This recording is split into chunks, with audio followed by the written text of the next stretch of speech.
Thanks for tuning in, guys. It's the Pest and Lawn Ginja, and this is my lawn. Here we are in June. I woke up this morning and it was 48 degrees. I'm shocked.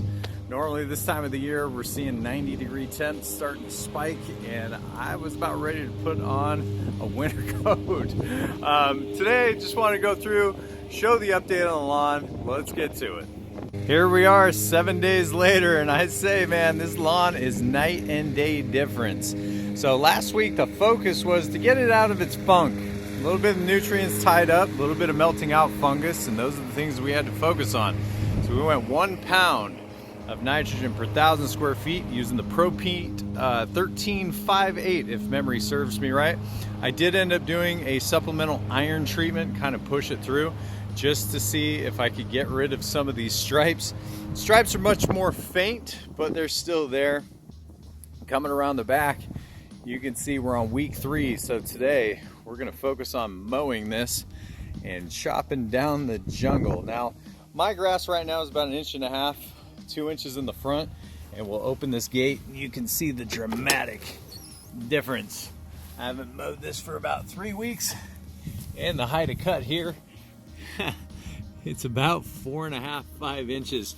So let's get to the mow job, and then we'll get to the blowing the clippings off so you guys can see it better.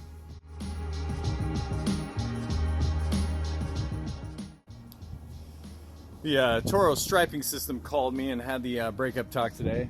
Said that it was me and not him. Apparently I can't keep a straight line to save my life, but what do you do? This is so much fun though. Mad props to everybody out there who keeps a straight line. Lawn's looking great, it's looking healthy. A few things that I'm changing up, especially for those of you guys who follow me for the Kentucky bluegrass. I'm increasing my height. As the temperatures come up, I want less stress on the lawn. I don't have the type of mower that is going to sustain a clean enough cut to keep it stress-free. I'm going to run out of time really to maintain the amount of fertilization and mowing that it's going to take per week to keep this long and healthy. Now, a couple of you guys out there keep calling me crazy for mowing my Kentucky Blue at 1 inch. It's not crazy. I think guys out there have proven this time and time again. You can train the lawn to the height of cut you want. It just requires more maintenance. Now in the backyard, I'm having to do things a little bit differently. I did an overseed about 3 weeks ago, and now I'm going to do my first mow. The Kentucky bluegrass comes in really delicate, so I have to be very careful. I don't really want to go over it more than one pass, and hopefully my kids haven't stomped it out. Big Ned hasn't urinated all the new grass out. So let's get this thing mowed and see where we're at. Now, one of the biggest differences that we're gonna have in the backyard versus the front is I don't wanna scalp it completely down to match the front.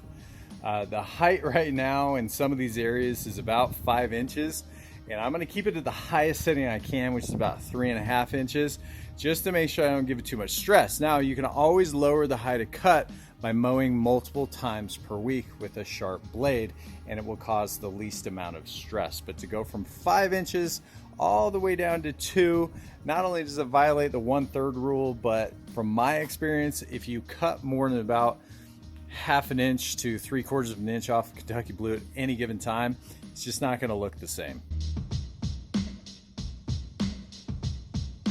All right, let's go take a look, shall we?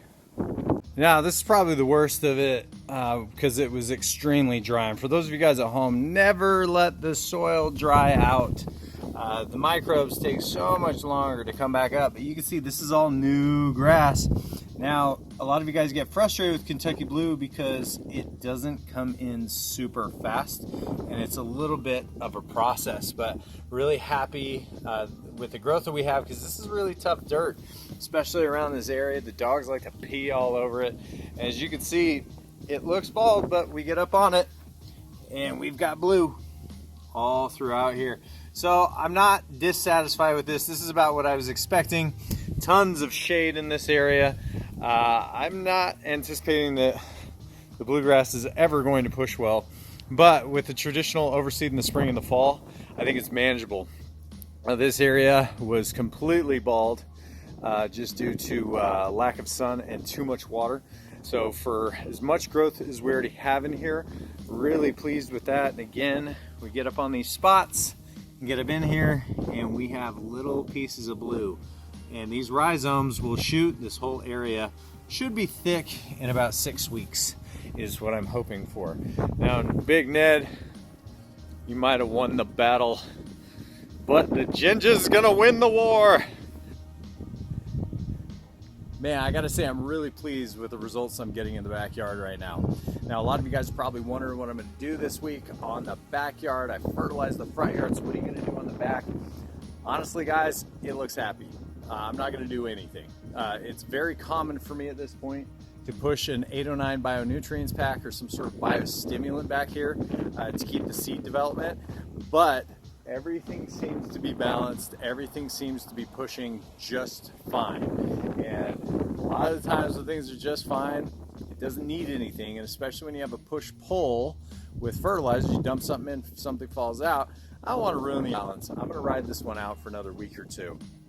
Now, with that said, my primary focus on the backyard is going to be watering. I'm going to go from watering daily like I was doing the first 2 weeks.